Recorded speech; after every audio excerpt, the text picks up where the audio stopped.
This week on the agenda, shooting for the Earth. We speak to young entrepreneurs about their incredible plans to repair the planet.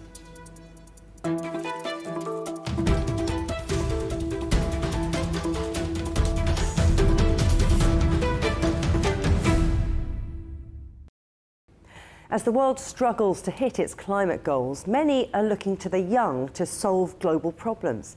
The Earthshot Prize was initiated by Britain's Prince William to give young entrepreneurs a much-needed boost in their bids to save the planet, awarding $1.2 million to 5 eco-friendly businesses every year. Now, one of the winners in 2022 was Charlot Magayi, a Kenyan whose company, Mukuru Stoves, aims to reduce emissions from cooking. And she joins me now. Charlotte, absolute pleasure to have you on the agenda. Now, you were born in Nairobi, pretty humble beginnings. You were orphaned very young. Tell us a little bit about your life then. I grew up in Mukuru, which is one of the biggest slums in Nairobi. And by the age of 10 years, I'd lost both my parents. And at 16, I ended up becoming a teenage mom. And so I drop out of school to figure out a way to fend for her, and I get a job selling charcoal. And using that, coupled with an inefficient stove, she suffered very severe burn injuries when she turned 2. And that is how the idea for Mukuru Clean Stoves was born. I wanted to build more stable stoves for my community. Yeah, I mean, charcoal for fuel, that's pretty dangerous stuff. And you're saying that's what inspired you to create your special stove and to build your business? Yes, it is what inspired me. I mean, about 86% of Kenyans alone still use charcoal or other inefficient cooking technologies, and they suffer detrimental health impacts. Like, for instance, about 22,000 Kenyans die every single year from household air pollution. And so I wanted to build a more stable stove to limit the risk of burns in children, but then quickly realized that the bigger problem was household air pollution and the fact that people were using harmful solid fuel to cook. So at what point did you think, I've got an idea, I really think it's going to work, and then how did you go about making it happen? So my daughter got burnt in 2012, and the business was officially registered in 2017. So in between, I was still in school, and when I was in school, I was always bothered by the burns in children at that very tender age, because a lot of my friends had also gotten burnt. But while studying, I realized that household air pollution was the problem. So this was while still in school, trying to figure out what else can be done to fix this problem, and going back home, taking those long walks from school, going back home and seeing that people are still selling these stoves, I figured I could try to make a better stove. And that was around 2015. And so obviously we still didn't get into it just then, because I wasn't an entrepreneur at heart, so I didn't know even how to begin. But then watching other entrepreneurs were solving some, very small or big problems within our community and trying to emulate what they were doing. So in 2017, I decided to just go for it. I opened a small shop within the slum that I was living in Mukuru, and would outsource. So we designed this stove that the point of it all was to enable households to use less fuel, because it would decrease the amount of charcoal or the amount of fuel that you would be using to cook. Now, I know you're saying it was a process for you and you were absorbing everything that was around you, but let's talk about timing, because mitigating the impacts of climate change is very now, isn't it? It's very of the moment. Did that help? That has helped tremendously, really, because a lot of the people who suffer the impact of household air pollution, or a lot of issues that are faced by low-income communities, apart from the fact that they cannot address it due to poverty, they just do not understand just how the impacts of it are very detrimental. And so right now, seeing in the news every day that the way we cook, the air we breathe, and how that affects, our environment, how that is related to flooding, in a different country, and how you could help change that, has really helped us push, the agenda of people using improved cook stoves. And then another way we do it is because, again, we realize that for low-income communities, even when they realize that this is a problem, they still cannot afford to address it. So how do you build a solution that you can then educate them the importance of, but then provide them with a product that they can afford? So we use recycled materials, we make them in Kenya, we distribute through local women business owners, and we sell them a $10 stove. And this is a stove that even if they're able to save for just 2 or 3 weeks, then they're able to afford, because these are households that earn maybe $40 to $100 monthly income. What else is going on in the market? I mean, is there healthy competition, or have you filled a gaping hole? There is competition, but not enough. I mean, the improved cook stoves that we have in the market right now are so expensive that they are targeted to middle-income earners who, in a sense, can still afford cleaner cooking technologies like solar within their household. So when they buy a $50 stove and you try to sell it to someone who $50 is their monthly income within that household, they cannot afford it. So the biggest competitor for a stove like Mukuru is actually the traditional stove, because it is cheaper. So you want that is the problem that we are trying to solve. So not necessarily fighting with the international cooktop brands who are selling their stoves at exorbitant rates, but the problem, the stove that caused the problem, the stove that caused my daughter to get banned, that is the problem that we are trying to address. And we do that right now. In a sense, we're trying to reduce the cost of our stoves to ensure that communities really are able to make that switch and move away from stove stacking. And that is using the traditional stove along with our improved cook stove, just because they feel the traditional stove is a bit cheaper to maintain. So providing them with a stove that is affordable and working towards reducing the cost of that, so that everybody in the last mile who needs that stove is able to get access to it. Costs are a big thing, isn't it? Because you could say that innovation is always expensive. It sounds like that's been a bit of a bump for you, a bit of a barrier to get the message across and get the product out there. Yeah.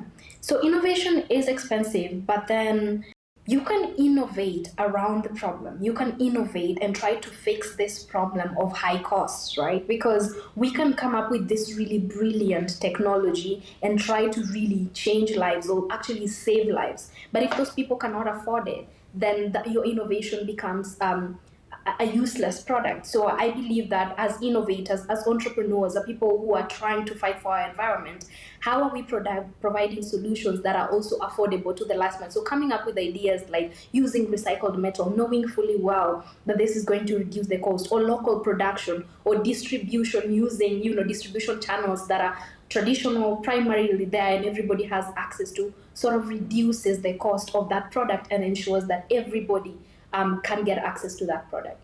Something else I wanted to ask you is that, it's a female-founded business, and I wondered if that was by design, that as well as saving the planet, you wanted to empower marginalised women. So when we came up with the idea for Mukuru Clean Stoves, we had to figure out who this solution was for. And quickly you realize that the people who are most affected by household air pollution, by high poverty rates, by flooding, by climate change are primarily women and children. So they're the ones who are best placed to distribute this solution. They're the ones who are best placed to build it. Like, our stoves has gone through like different elements of change. And this has come from having artisans who are women building the stoves and letting you know this is a product market miss, not a fit. And this is how you can change it to ensure that the next woman is able to use it. So we decided that at Mukuru Clean Stoves, we were going to build a stove that benefits the life of women and children, and we were going to empower women to be the ones to build that solution and distribute that solution and champion for that solution. And it has worked wonders for us. We realized that when you're working with local women business owners, they have small shops. They're selling, they're tailors, they're grocery sellers, but they cook when they go back home, and they can pitch a product like that. They can tell you the benefits of this better than anybody else, because they understand the impacts of it better than anybody else. So this is by design, and this is a model that we will continue to use, because I believe that there is no solution that should come into any market without involving the people that it primarily affects. Now, you've said that you learned from entrepreneurs around you, in the villages, in the towns that you walked through. How do you think you can use your experience and learnings to help other local businesses?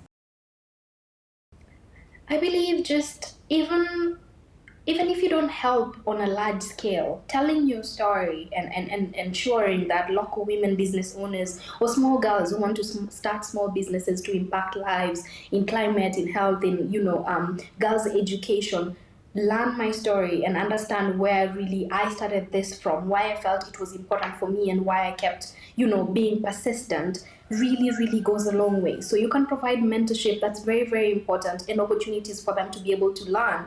But telling your story, I find that stories are very powerful. Because if right now there's a young girl at Mukuru and she learns about what I was able to achieve from Mukuru, even after having a baby and dropping out of school at 16, then she sees that it is possible for her to achieve her dream, to impact her community, and really to change something in the world. Charlotte, what was it like to win the Earthshot Prize?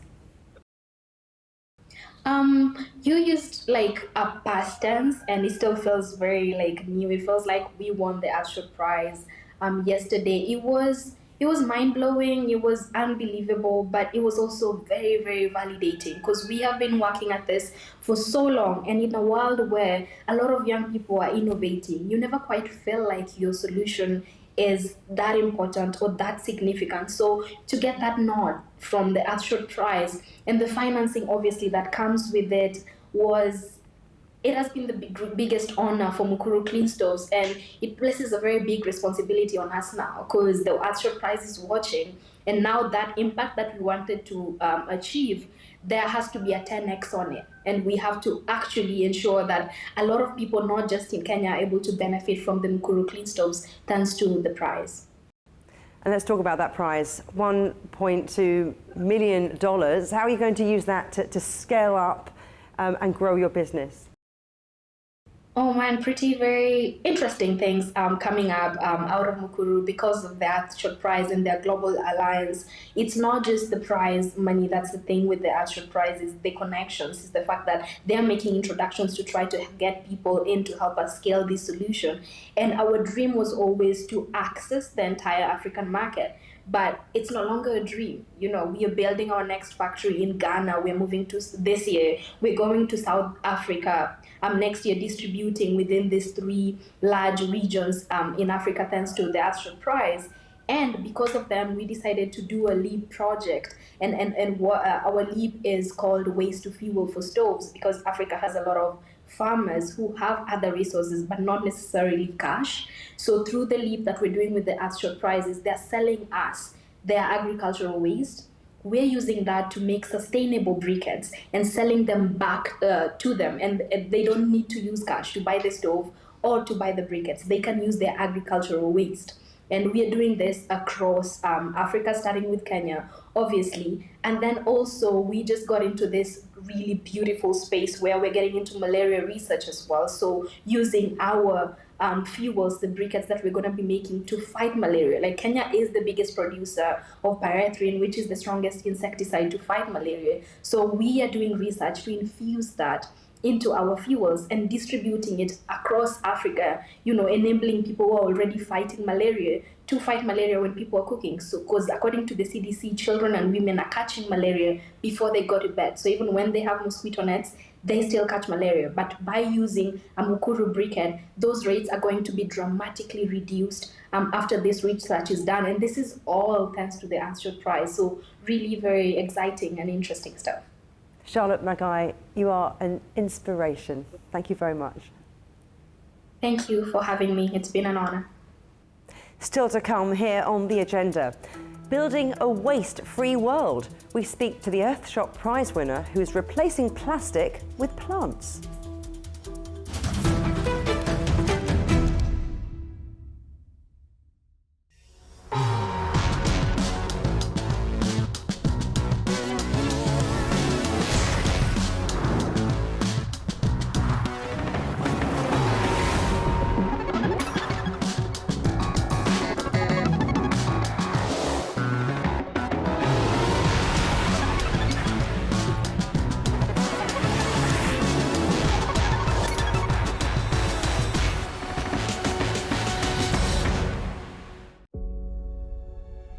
Facing the unknown is always difficult.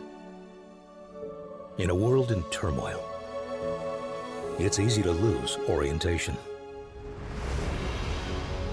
But when the storms come, we have to see the possibilities.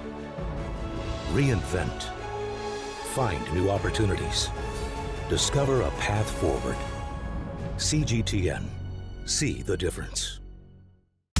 Roger, reading you loud and clear. We can try out the wild and the crazy ideas.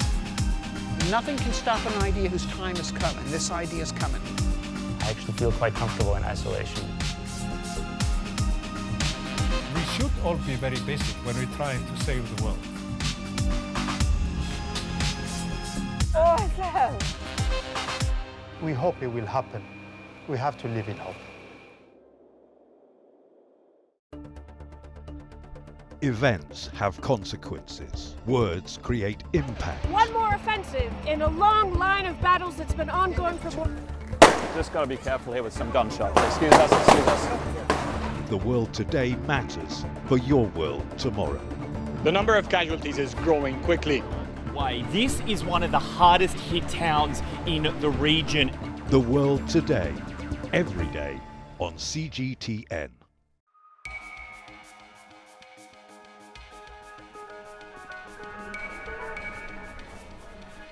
You're watching breaking news on CGTN.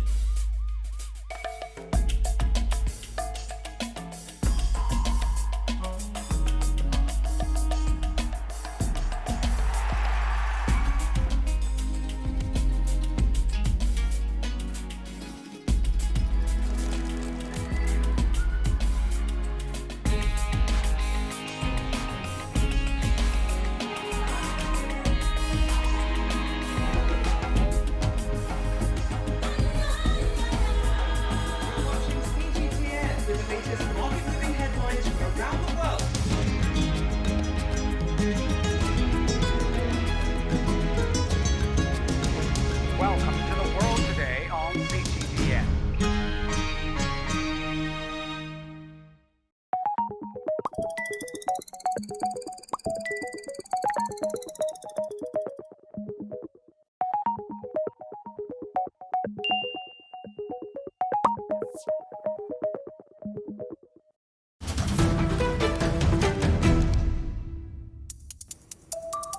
Welcome back to the agenda. Plastic is one of the biggest environmental issues facing our planet. Every minute of the day, the equivalent of a truckload of plastic is dumped into the world's oceans. But we can speak now to another Earthshot Prize winner who's determined to tackle that issue at source, Pierre Paslier, co-founder of Not Pla. First of all, can you give us a few facts about plastic litter in the ocean, the scale of the problem? Yeah, as you just said, we just end up dumping a huge amount of this in our oceans, in nature. I think that like every year, that's about 380 million tons of that material that like escapes our control and very much ends up accumulating because unlike natural materials, it doesn't break down. So it just keeps on adding up and up and up. And the consequences on marine life, on our own health, are starting to become really kind of like evident. So we have to find alternatives to the material that is very performant, but that comes with a very complex end of life. But why isn't recycling enough on its own as a solution? The problem with recycling is that, first of all, with the billions we've invested into this solution for the past 50 years, we are only at about 9% of recycling rate for plastic worldwide. So it just doesn't work. We've never made it work, although we've kind of like invested so heavily on this. And the main reason why it keeps on being pushed is that it's the only solution that makes brands and kind of like plastic users feel like they can continue to just push the same products out there because of the promise that we will bring this material back into the system. But realistically, plastics come in all sorts of different like forms. There's a lot of different chemistries. When you recycle, you end up having a blend that is very complex to deal with, and that means that it's very hard to have a material that has equivalent properties as what you started with, and you just slowly downgrade the material. And on top of that, you use a lot of efforts, a lot of energy, and eventually a lot of money to get that material back. We should absolutely try to do our best with recycling, but let's face it, it is not the solution that's going to solve the problem. So let's talk about how you came up with your concept, because when you were experimenting in your kitchen, did you have a solution to the plastics problem in the ocean in mind? We certainly wanted to create something that would feel a lot more in sync with nature. And actually, those early prototypes that we prepared in our kitchen were trying to create a man-made fruit, something that you would find in nature. Packaging that would not feel like an industrial material, but something that is a little bit more like the skin of an apple or of a tomato. Because actually, this is what fruits do, right? They have this layer of packaging that keeps the content fresh, but also that disappear very quickly without staying for hundreds of years in the environment. So that was really the ultimate inspiration. And little we knew that seaweed was potentially a very good material for this and for a lot of other reasons. Some of the seaweed that we use grow up to 1 meter per day, so it's one of the most renewable materials on the planet. It doesn't use fresh water or fertilizer, and we can make packaging with it. And the great thing is that this packaging, if it ends up in the wrong place because humans haven't collected it properly, it will naturally break down in a matter of weeks without creating any problem for nature, because it's been around for 1 billion years. So nature knows exactly what to do in that case. So what exactly is Not Pla? How does it work? How are you going to use it? So Not Pla is both the name of our company, but also the material that we make from seaweed. We apply it into different applications, from little bubbles that we filled with energy water, like water or drinks for marathons, ketchup sachets. Now we're doing takeaway boxes, like a burger box where cardboard is coated with a varnish of our material to make it resist the grease and the moisture of the food. We have papers and films. So the goal is to bring seaweed on the map of packaging materials so that we can stop using as much plastic as we do. And the idea of the material is that regardless of where it ends up, it will never create a problem for nature. So it's naturally biodegradable. These types of products are also recyclable. In some cases, it's even edible. So it really is behaving just like the peel of the food. Oh, so you can eat your takeaway and you can eat the box that it came in. I'm not sure about that. But look, when we talk about startups, the buzzword we hear is potential, isn't it? So what is it going to take to scale up, to replace those hundreds of millions of plastic sachets, containers, all of those things that you're hoping your invention is going to solve the problem of? It's been a very exciting journey, going from the lab and proving that it can happen to now having some scale. Last year was the first year that we made 1 million units of something. We made 1 million units of those takeaway containers for food. And this year we've multiplied our manufacturing capacity by 50. So we could be potentially bringing to the market 50 million units. And from there, you can see how it's very easy to start replicating this in other geographies. So in a way, the scalability is now demonstrated. We dropped the price point to start to be competitive with some of the other bioplastics that are used that typically aren't naturally biodegradable. They only biodegrade in a human-controlled environment. So we're really starting to be competitive on price as well. So now the only blocking points is companies making that switch, taking a little bit of a pioneering attitude towards this problem, because it's very easy for them to keep on pushing on the market the same stuff. And also making sure that the legislation is encouraging people to make those choices and not just cut corners for a few more years, because we have an urgent need to change. And we have to tackle all of the greenwashing that is happening in this space that makes a lot of half good solutions pretend to be the full thing, and that actually hurts people who really try to be the maximum on sustainability. So you want to get businesses on board, you want regulation to be in place, you want people to start believing in this. I mean, do you think that the world takes this problem seriously enough, or is it all talk, no action? I think we are at a turning point. I think for too long it's been very easy to dismiss. I think now the pressure from consumers who are facing the impact of climate change, of seeing the pollution growing in nature is starting to really have an effect on the people, the brands who put out those products. You can see a lot of like ambitious charters and kind of like big announcements from those companies to say that by a certain time, 2030, 2050, whenever, like they will be completely kind of like transition to a sustainable solution. Now is the time to deliver it. So I think that like there's still a little bit of like a gap between those commitments and where we are today.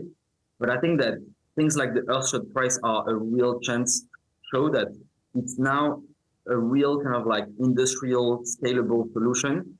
So there's really no like reason not to engage and not to make that change. It's really ready now for action. There's no reason not to engage, you say, but do you think that the next generation has that drive to push forward and solve the climate change challenge? I think, unfortunately, the rest of the population doesn't have as much of the drive as the new generation. There's definitely like such a good understanding of what's at stake for the people who will be around this planet for the next kind of like 70, 80 years. So we need to like follow their instinct more. I think that there's kind of like definitely a lot of resistance from the older kind of like generation to keep on doing the things that has been working so far, but we have an urgent need to act. You mentioned the Earthshot Prize, so congratulations for winning that. So how are you going to spend that money? What's it going to be used for? What does it mean to you and your team that you've won that award? So it's an amazing kind of like achievement for the team because there are so many different crises out there and people working on incredible solutions. So to be selected as one of the winners is really incredible. And we're really trying to make the most of this opportunity. As you mentioned, there's £1 million, so that's a huge like way of accelerating the R&D efforts that we have at Notpla. Grow a team of chemists, engineers, designers pushing the limits of what's possible to do with CV. Let's remember that plastic has a 100-year head start on what we're doing. There's been billions and billions spent on making it the ubiquitous material that is around. So we really need to double down our kind of like research efforts on understanding how to leverage these materials better. So that's really where that like £1 million is going to go. But beyond the £1 million, what's really incredible with the Earthshot Prize is that there's a whole network of support. There is a global alliance of like tens of companies that are really trying to make the impact of these finalists and those winners grow as quickly as possible. With the level of recognition of having Prince William kind of like endorsing personally the solution. And sometimes this is what people take notice of. When there is somehow someone's like a celebrity endorsing something, this is when you reach a wider range of the population and just the people who really care about sustainability. And I think that's a very big, important step for reaching a more mainstream adoption of solutions like this. And do you have any tips for budding eco-entrepreneurs out there looking to make a difference themselves? Yeah, I think there's never been a better time to have an ambitious project that can really tackle one of those big problems and find the right level of support, investment, people who are really dedicated to find a purposeful career and want to work with you to reach the objective. So this is a really exciting time. I think that the problems are pressing, and it can be a little bit doom and gloom when you read the headlines. When you're working on a solution, it's really exciting to have the level of purpose and dedication that goes towards solving one of these problems at the heart of your life. That's something that is really, really exciting. Pierre Paslier, pleasure talking to you. Thank you very much. Thank you very much.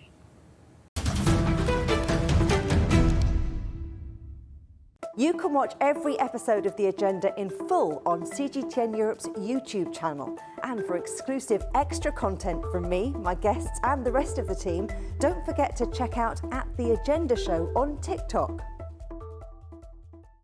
Coming up soon on The Agenda, we'll talk global economics with former head of the ECB, Jean-Claude Trichet. But for now, from me, Juliet Mann, and from all of the Agenda team here in London, goodbye.